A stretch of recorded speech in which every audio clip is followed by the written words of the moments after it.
Hello बच्चों, कैसे हैं आप सब। आई होप कि आप सब बहुत बढ़िया हैं।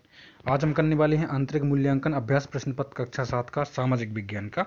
और डिस्क्रिप्शन में लिंक दी गई है, वहाँ से जाकर आप अन्य सब्जेक्ट का भी चेक कर सकते हैं, ठीक है। और एक मैंने बताया है कि आपका एग्ज़ाम जो है प्रतिभा पर्व कब से होने वाला है। तो प्रतिभा पर्व में इसी तरह के क्वेश्चन देखने के लिए मिलेंगे, इसलिए वीडियो को देखें आप कंप्लीट, ठीक है। और कब आपका एग्जाम है तो वो टाइम टेबल भी मैंने डाला है, तो उसको भी आप देखें। ब्रिज कोर्स का जो कंप्लीट सॉल्यूशन है लर्निंग आउटकम पे आधारित गैप सामग्री, उसी में से आपका एग्जाम आएगा, इसलिए उनको भी आप कंप्लीट बुक जो मिली हुई है उनको भरें। उनका भी सॉल्यूशन अपनी चैनल पर है। तो चलिए बच्चों शुरू करते हैं। देखिए, पहला क्वेश्चन आपसे कहा गया है सौर परिवार में ग्रहों की संख्या क्या है। मतलब अपने जो सोलर सिस्टम है ना, उसका मुखिया है सूरज। तो अपने सोलर सिस्टम में कितने ग्रह हैं। तो भैया अपनी सोलर सिस्टम में जो है टोटल 9 ग्रह थे, लेकिन प्लूटो को ग्रह की श्रेणी से हटा दिया गया है, इसलिए हो गया बाकी बचे 8, ठीक है। तो सही आंसर हो जाएगा कितना, 8। तो 8 ग्रह हैं अपने सोलर सिस्टम में, ठीक है। अगला क्वेश्चन क्या है, पृथ्वी सूर्य का चक्कर लगाती है किस डायरेक्शन में लगाती है। तो पृथ्वी जो सूर्य का चक्कर है अपना पश्चिम से पूर्व डायरेक्शन में लगाती है, पश्चिम से पूर्व, ठीक है। ग्लोब किसका प्रतिरूप है। प्रतिरूप मतलब कॉपी या नकल। तो जो ग्लोब आपने देखा होगा, ठीक है, ग्लोब जो है पृथ्वी का प्रतिरूप है।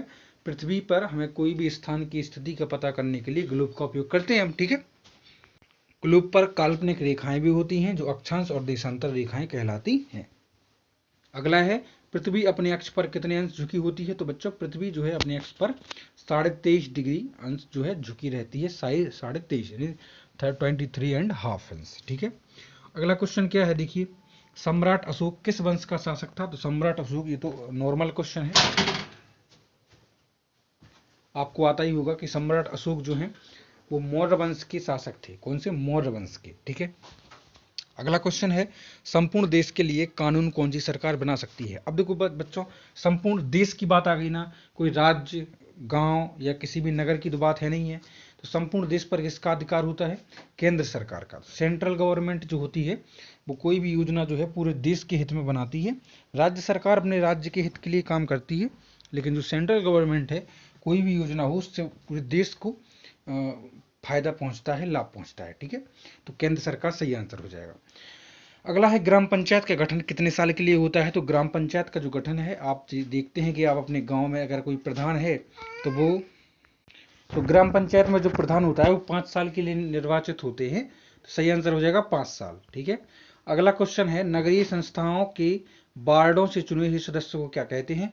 अब नगरों में तो देखो, ग्राम पंचायत में ग्राम प्रधान होता है, तो नगरों में क्या होता है कि हर वार्ड या गली मोहल्लों में एक पार्षद होता है, ठीक है। तो पार्षद का चुनाव किया जाता है, सही आंसर हो जाएगा पार्षद, ठीक है। अगला है कि गणतंत्र दिवस मनाया जाता है। तो बच्चों ये तो आपको आते होगा, गणतंत्र दिवस जो है 26 जनवरी को मनाया जाता है। अगला क्वेश्चन क्या है, देखिए, अगला क्वेश्चन आपसे कहा गया है कि महाराजाधिराज की उपाधि किस शासक द्वारा धारण की गई थी। तो बच्चों महाराजाधिराज की उपाधि जो है चंद्रगुप्त द्वारा धारण की गई थी। किसके द्वारा, चंद्रगुप्त द्वारा, ठीक है। अगला क्वेश्चन क्या है, देखिए, रिक्त स्थानों की पूर्ति करें। तो सूर्य के सबसे नजदीक का ग्रह कौन सा है। तो सूर्य के सबसे नजदीक ग्रह है बुध ग्रह, ठीक है बच्चों। बुध ग्रह फिर है अपना शुक्र ग्रह, और 3rd नंबर पे जो है अपनी अर्थ है, पृथ्वी है, ठीक है। तो इसका सही आंसर हो जाएगा बुध ग्रह। अगला है, चंद्रमा पृथ्वी का एक चक्कर लगाता है। तो चंद्रमा की बात की गई है ना, चंद्रमा लगाएगा 27 दिन में, ठीक है। पृथ्वी पर काल्पनिक देशांतर रेखाओं की कुल संख्या क्या है। तो बच्चों 360 जो है देशांतर रेखाएं हैं, और 180 जो है आपकी अक्षांश रेखाएं। अक्षांश आड़ी पड़ी रेखाएं जो होती हैं अक्षांश हैं, और जो खड़ी रेखाएं होती हैं जो ध्रुवों पर को मिलाती हैं एक दूसरे से, वो जो है देशांतर रेखाएं, वो 360 है। अगला है, सूर्य के चारों ओर पृथ्वी की घूमने की गति को क्या कहते हैं। तो सूर्य के चारों ओर जो पृथ्वी अपनी घूमती है ना, इसको परिक्रमा बोलते हैं। क्या बोलते हैं, परिक्रमा, ठीक है। तो परिक्रमण गति जो है सही आंसर हो जाएगा। प्राचीन वस्तुओं का अध्ययन करने वाले व्यक्ति को क्या कहा जाता है। तो उसको कहा जाता है पुरातत्वविद, है ना, एस्ट्रोलॉजर। अगला है, पृथ्वी पर दिन रात की स्थिति के कारण क्या होता है। पृथ्वी पर जो दिन रात होते हैं वो किस कारण से होते हैं। देखो मैं आपका इसको आंसर बता रहा हूँ, ठीक है। और दूसरा है, पृथ्वी पर परिमंडल के नाम लिखिए। तो मैं दोनों को आपको ले चलता हूँ आंसर पे, कि पृथ्वी पर दिन रात की स्थिति का क्या कारण है, और पृथ्वी की परिमंडल के नाम लिखिए, ठीक है। देखिए बच्चों, आंसर नंबर 16 है कि पृथ्वी की घूर्णन गति या दैनिक गति के कारण दिन रात की स्थिति होती है। ये तो आप लिखेंगे क्या, दिन रात स्थिति होने के कारण, कि पृथ्वी की जो घूर्णन गति होती है ना, उसके कारण पृथ्वी पर दिन रात होते हैं। और पृथ्वी के परिमंडल इस प्रकार है कि एक तो है स्थलमंडल, एक है जलमंडल और एक है वायुमंडल। तो 17 क्वेश्चन कंप्लीट। अब हम चलते हैं नेक्स्ट। 18वां क्वेश्चन आपसे कहा गया है कि अंतरराष्ट्रीय मुद्दों पर किस स्तर की सरकार द्वारा निर्णय लिए जाते हैं। और 19वां क्वेश्चन है कि शिलालेख और अभिलेख में क्या अंतर है, और अशोक सम्राट के अधिकांश अभिलेख किस लिपि में है। तो मैं इनके आंसर आपको बताता हूँ। तो बच्चों, अंतरराष्ट्रीय स्तर के जो मुद्दे होते हैं उनके निर्णय कौन लेती है, तो केंद्र सरकार लिया जाता है। तो सही आंसर हो जाएगा कि अंतरराष्ट्रीय स्तर के मुद्दों पर केंद्र सरकार द्वारा निर्णय लिया जाता है।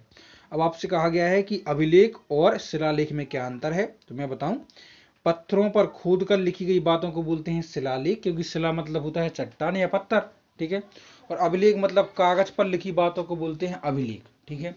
और जो अगला क्वेश्चन है वो भी आखिरी आपसे पूछा गया था कि जो सम्राट अशोक के जो अधिकांश वो आपके लिखे हुए हैं, ठीक है, तो वो किस लिपि में है। तो सम्राट अशोक के अधिकांश जो अभिलेख हैं वो ब्राह्मी लिपि में लिखे गए हैं। किस लिपि में, ब्राह्मी लिपि। अब मुझे आप कमेंट बॉक्स में बच्चों ये बताएंगे कि जो अपनी लिपि यानी हिंदी लिपि, हिंदी भाषा किस लिपि की है, ठीक है। हिंदी भाषा किस लिपि की है, कमेंट बॉक्स में मुझे बताएं, ठीक है। टेक केयर बच्चों, मिलते हैं नेक्स्ट वीडियो में।